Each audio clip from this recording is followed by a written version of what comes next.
Have you ever wondered whether the day you were born holds more than just a place on the calendar? Perhaps hidden in that simple number lies a spiritual blueprint, an ancient echo of who you were meant to become. Across cultures and centuries, mystics and seekers have looked to the patterns of birth not just for personality insights, but for signs of soul purpose. What if your birthday is more than coincidence? What if it reveals the spiritual archetype that quietly shapes your journey through life? Today, we begin with one such archetype, the endurer, the soul born on the 1st, 8th, 15th, or 26th of any month.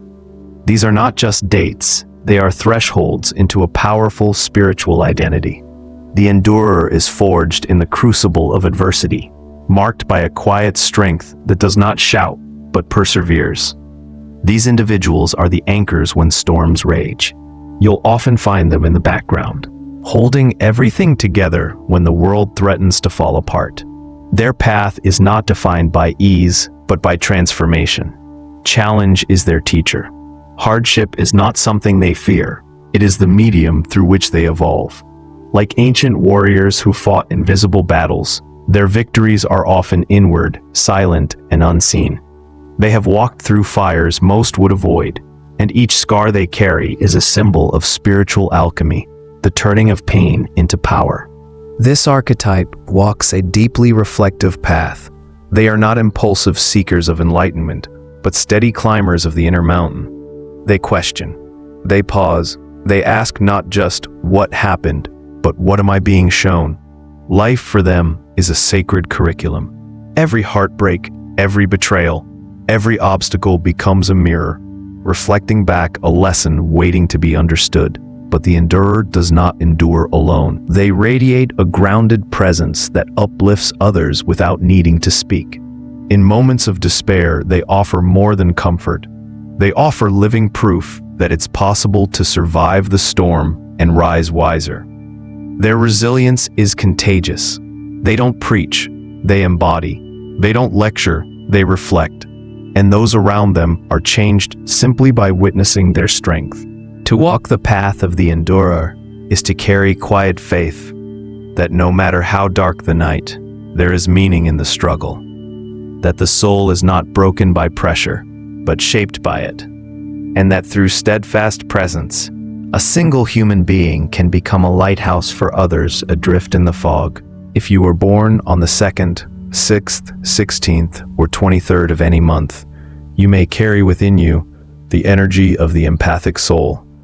These individuals move through the world not with armor, but with open hearts, sensitive not just to their own emotions, but to the unspoken struggles of those around them. Like emotional tuning forks, they resonate with the hidden frequencies of human experience. They often feel what others cannot put into words. This isn't a weakness, it's a sacred attunement. To be an empathic soul is to be a vessel for compassion. There's a quiet grace in the way they show up for others, offering a steady presence, a listening ear, or a silent understanding that says, "You're not alone." They intuit suffering before it's voiced and comfort before it's asked for. But their gift can be a burden when not tempered by self-awareness. So often, they give until there's nothing left. They absorb so much that they forget to release. Their spiritual path, therefore, is one of sacred boundaries and deep emotional restoration. True healing begins when they turn that same compassion inward, when they recognize that they too deserve the care they so freely give. Through practices like mindfulness, inner child work, and self-compassion rituals, they begin to reclaim their energy, rebalancing the scales between giving and receiving. The empathic soul doesn't just witness pain, they alchemize it. They are the soft light in dark places, the warm hands in a cold world. But even the kindest flame must be shielded from the wind. When these souls learn to retreat and renew, they become even more powerful conduits for healing, not just for others, but for the collective. Now, if your birthday falls on the 3rd, 9th, 18th, or 25th, you walk the path of the seeker, an archetype of restless curiosity and timeless wonder. For the seeker, life is a living question. Every moment is a doorway, every encounter a potential revelation. Their hunger for understanding goes far beyond books or philosophies. It is a soul-deep yearning to unravel the mysteries of existence itself. But this is not a selfish quest. The seeker often becomes a guide for others, not because they have all the answers, but because they ask the right questions. They share what they've learned not from ego, but from a sincere desire to illuminate the path. Their wisdom is born of fire-tested experiences, of mistakes transformed into insight, of pain translated into perspective. The seeker does not fear complexity, they welcome it. Every confusion is a puzzle to be explored, every paradox a potential window into higher truth. In spiritual circles, they often play the role of teacher, though rarely in a traditional sense. They inspire through authenticity and awaken by example. You'll find them reflecting late into the night, deep in thought, or passionately engaging in discourse that stretches beyond the surface. Yet, even the brightest minds can wander too far from the present. The challenge for the seeker lies in remembering that life isn't just a labyrinth of knowledge. It's also a breath, a heartbeat, a sunrise. Wisdom lives not only in the stars, but also in the silence between thoughts, in the touch of a hand, in the moment we finally stop searching and simply be. Those born on the 4th, 10th, 17th, or 27th of any month walk the path of the artisan. But to call them merely creative would be to overlook the spiritual depth that pulses beneath their work. The artisan is not simply someone who makes things. They are conduits of the sacred, vessels through which the invisible is made visible. They see patterns where others see randomness, beauty where others see the mundane. Their creations are not just expressions, they are revelations. For the artisan, creativity is a form of communion. Whether through brushstrokes, the rhythm of a poem, the crafting of a melody, or the gentle shaping of clay, they access something that transcends words. In the act of creation, they touch something eternal. Each piece they bring into the world is not a product. It is a prayer, a meditation, a moment where the divine speaks through form and color. Yet with this gift comes vulnerability. The artisan often struggles with the weight of their own vision. They see what could be so clearly that what is sometimes feels like a disappointment. Self-doubt creeps in. The inner critic whispers that it's not enough, that they are not enough. But the spiritual lesson here is one of surrender, not to mediocrity, but to authenticity. The truth is, perfection is not the goal.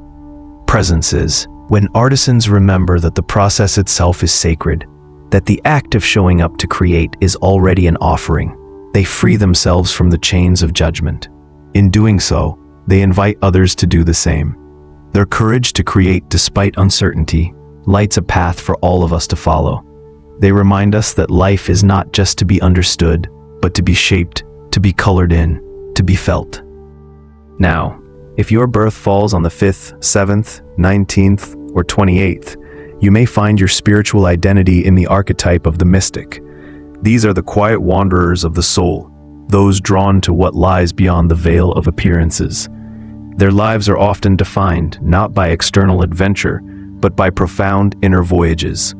Where others seek answers, the mystic seeks communion. Where others demand certainty, the mystic embraces the unknown. There is a sacred stillness about them, as if they carry within their gaze a memory of the infinite. Beneath their calm exterior lies a vast interior world, a realm of symbols, visions, sacred questions.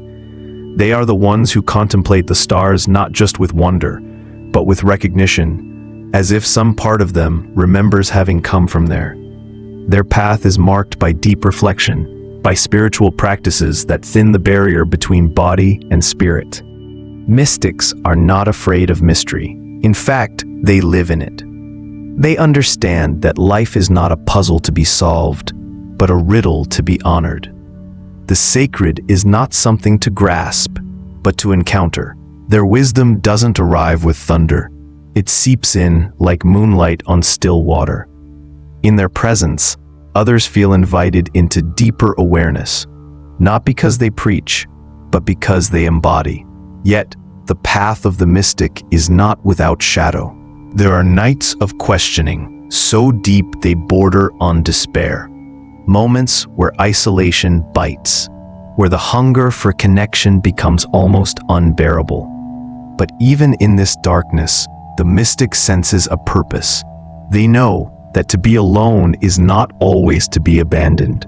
Sometimes, solitude is the doorway to divine intimacy. The mystic's gift to the world is their depth. In a culture that skims the surface, they are unafraid to dive. They remind us that not all wisdom shouts, some whispers, and those whispers are often the ones that shift entire lives. Those born on the 11th, 24th, or 30th of any month resonate with the spirit of the hermit. But don't mistake their solitude for isolation. The hermit is not withdrawing from life. They are moving closer to its essence. Their quiet retreat from the noise of the world is a pilgrimage inward, a sacred descent into the well of the soul. While others chase answers in the external, the hermit knows that truth often whispers from within. To the hermit, silence is a sacred companion. In stillness, they find clarity. In solitude, they encounter the divine. Their wisdom doesn't come from crowds or accolades. It comes from long, honest conversations with the self. Through reflection, journaling, meditation, or simple moments of being, they uncover truths hidden beneath the surface. Theirs is the work of the deep diver, the inner excavator. These individuals are often the invisible architects of insight, shaping understanding not through public declaration, but through private transformation. Their spiritual journey is deeply internal, yet the clarity they cultivate often becomes a beacon for others. Without trying to lead, they offer guidance. Without seeking attention, they emanate presence. The world may not always understand their need for solitude, but the hermit does not seek to be understood. They seek to understand. And in doing so, they become rare teachers of authenticity and depth. When they emerge from their inner sanctuary, they carry treasures, hard-won truths, deeply felt compassion, and a quiet but unshakable knowing.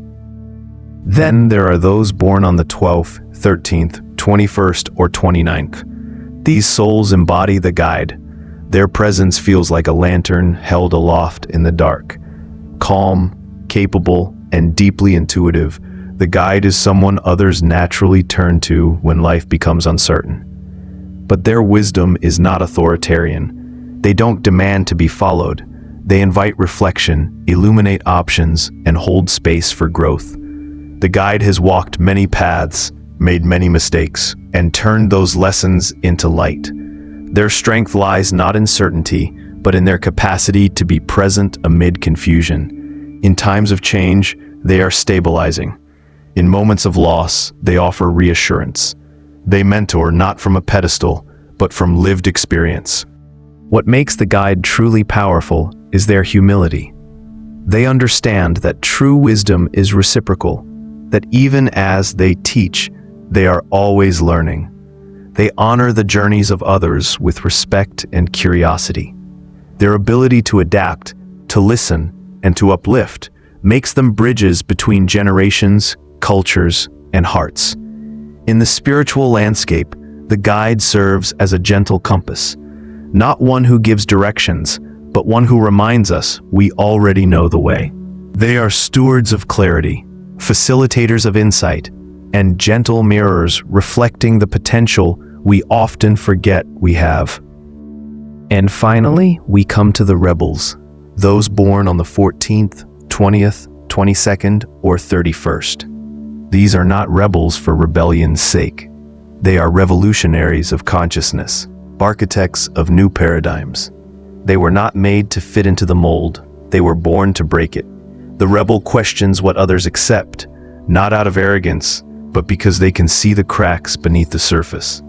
They feel the call of liberation echoing in their bones. In a world that often prizes conformity, The rebel is a necessary disruption. They shine a light on injustices that others overlook. They challenge beliefs that no longer serve. They agitate the waters of complacency, not to stir chaos, but to awaken truth. Their resistance is sacred, a call to return to something more honest, more free. But this journey is not easy. The rebel often walks alone, misunderstood, mislabeled, and even rejected. Yet they persist because they're not driven by popularity. They're driven by purpose. Their spiritual quest is one of authenticity. To them, freedom is not external.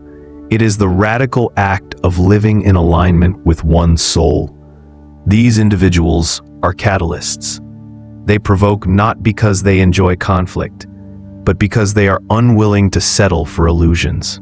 They know that real transformation requires discomfort.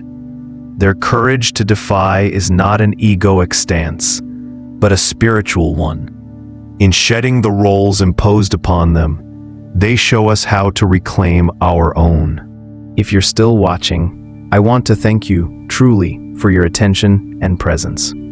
If you found value in this content and would like to see more, please consider hitting the subscribe button. Your support is a powerful source of motivation that fuels our ability to keep creating thoughtful and meaningful videos.